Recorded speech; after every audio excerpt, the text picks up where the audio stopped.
At the end of the last book, Hannah's husband Ross suddenly disappeared without warning. It's 2 weeks later. Hannah's an adequate detective who has solved dozens of mysteries. What has she done to locate her missing husband? Nothing. She has done nothing at all. What gives, Hannah? Don't you want to know where your husband is? Argo Font Book Review. Argo Font Book Review. Hannah's family got together and came up with an excuse for why Ross is not around anymore. Whenever someone asks about Ross, they pretend he's in New York on a special assignment. Hannah's pretty bad at maintaining this fake cover story.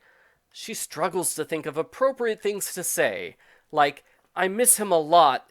He can't come back soon enough for me." Or, "I swear to God I hope he didn't abandon me forever." Ross's assistant is a guy named PK.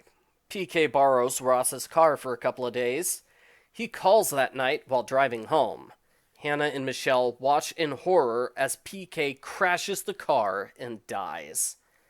This is what finally convinces Hannah to look into her husband's disappearance. An unrelated person died in Ross's car. If PK had rented a car instead, Hannah would still be ignoring Ross's disappearance. The police investigation reveals PK ate drugged candy. The candy was delivered to PK's office last week. Ross used to work there, so the police think Ross could be the intended victim. Maybe the candy was originally sent back when Ross was still around, and the mail clerk was so lazy they let the candy sit around for a month before delivering it. I highly doubt that, but I'm not going to argue if it means someone's going to look for Hannah's missing husband. Mike questions Hannah about Ross, and she comes to the unpleasant realization that she knows nothing about her husband. They failed to talk about basic things, like if they want kids and where they'll live after the wedding. Even worse, he lied to her about his sister and where he grew up. Hannah decides to give him the benefit of the doubt, because that's what good wives do. No, Hannah, don't be dumb like that.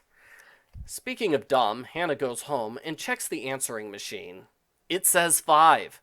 That means there are 5 messages. Yes, the book feels the need to explain that the number 5 stands for 5. Does the author think the readers are babies who don't know how numbers work yet? In the mandatory cat subplot, Moish the cat is sleepy and tired all the time. Hannah worries until she comes home early one day and sees that he chases the robot vacuum cleaner all day long. That's why Moish is so tired. Hannah's surprised to learn she now owns Ross's car. She decides to sell it and buy a new one, but that could be tough because Hannah only has $376. Wow, that's not a lot of money. How does her cookie store stay in business? The car guy says PK bought a pink Jeep as an engagement present for his girlfriend, Pinky. It has a vanity license plate that says Pinky, and honestly, that should be enough for Hannah to locate Pinky. If not, she can talk to one of PK's 3 relatives that live in town. Heck, car guy helped work on the car. He probably has a record with Pinky's full name and address. But no, Hannah wastes 100 pages visiting PK's co-workers and bartenders and waitresses, hoping that one of them knows Pinky's real name.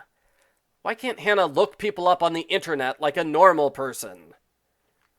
When Hannah deposits her car money in the bank, she is shocked to learn Ross left her about $500,000. Where did he get so much money? Ross also left her a key for a storage unit. As Mike says, this is the only clue they have about Ross's disappearance. I know if it was me, I would call every storage place within 100 miles right away. Hannah doesn't bother to do that. She puts the key away and forgets about it for the rest of the book. It's like she doesn't want to find her missing husband. The storage unit subplot wraps up in a weird way. Michelle finds a totally different storage unit that belongs to Ross. It has all of Ross's old college stuff, mostly cameras. They move everything to Norman's garage so they can look at it later. Why wouldn't you search the missing man's possessions right away? Why are our detectives so terrible at investigating? Hannah has dinner with Norman and Michelle. Her mother interrupts and throws a huge temper tantrum because she thinks Hannah's cheating on Ross. How dare Hannah spend time with her friends instead of honoring the memory of the man who tricked her into marriage and abandoned her? This childish meltdown is extra annoying because Mother spent over a dozen books throwing Hannah at Norman. Hannah is asked to run a cookie booth at a holiday gift convention. She's given a booth next to Gary Fowler. He's selling homemade items for his sister in the hospital. Hannah is told that Gary is very dedicated. He came into town super early. At the same time, the drugged candy was sent to PK. As soon as I heard that unsubtle clue, I knew Gary had to be the killer. There are literally no other suspects. At PK's funeral, Michelle and Hannah cannot stop giggling over PK's real name. It's like he's a cross between a steak and a vacuum cleaner. PK is a steak in a vacuum. Please note, the book never says what PK's real name is. They make jokes about his real name, but they don't say what the name is. That totally ruins the joke. Hannah learns PK met Pinky in high school. She wants to ask his parents which high school. Hannah has to get her mother involved because it's a really tough question to ask. It is? What high school did your son go to? That's a tough question to ask? Unsurprisingly, PK went to a local high school. Hannah could have figured it out on her own without asking anyone. Hannah looks him up in the high school yearbook. She tells Michelle high school yearbooks usually have pictures of students in them. I'm pretty sure Michelle already knew that. Thanks, Hannah. There are multiple pictures of PK with a girl in pink. She must be Pinky. Her real name is Mary Jo Hart. Hannah calls the high school and gets a fairly thorough biography for Mary Jo. That's astoundingly unrealistic. If you called my high school 10 years after I graduated, the receptionist would not be able to tell you a single thing about me. The receptionist says Pinky committed suicide shortly after her breakup with Porter. I guess that means Porter is PK's first name. That's the name Hannah and Michelle were giggling so much about. The big break in the case comes when Hannah finds a Made in China sticker on Gary's handmade ornaments. She is furious and suspicious. Why would Gary pretend his ornaments are handmade when they're not? I figured he's pretending the ornaments are handmade so he can charge more money for them. Hannah figures it's because he's a liar with something big to hide, so she adds him to the suspect list.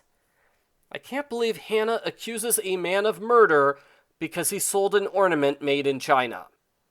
Hannah and her friends research Gary's past. They go so far as to call all the local hospitals in order to locate his hurt sister.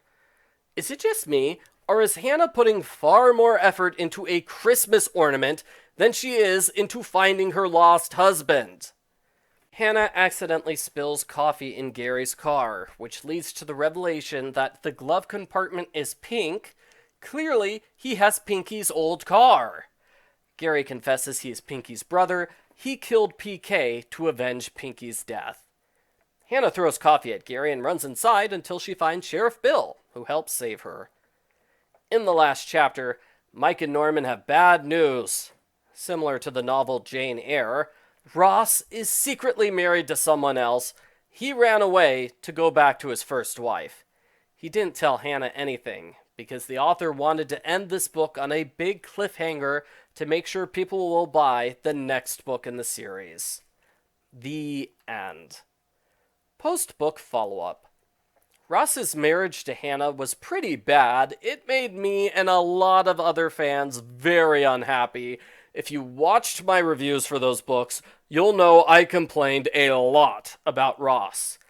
Now I'm wondering if their marriage was bad on purpose in order to set up for this fake marriage storyline. Or, perhaps, the backlash against Hannah marrying Ross was so great that the author decided to end the marriage as soon as possible. This book was pretty terrible. Hannah's missing husband should have been the main focus of the story. That would have been a refreshing change of pace for the series.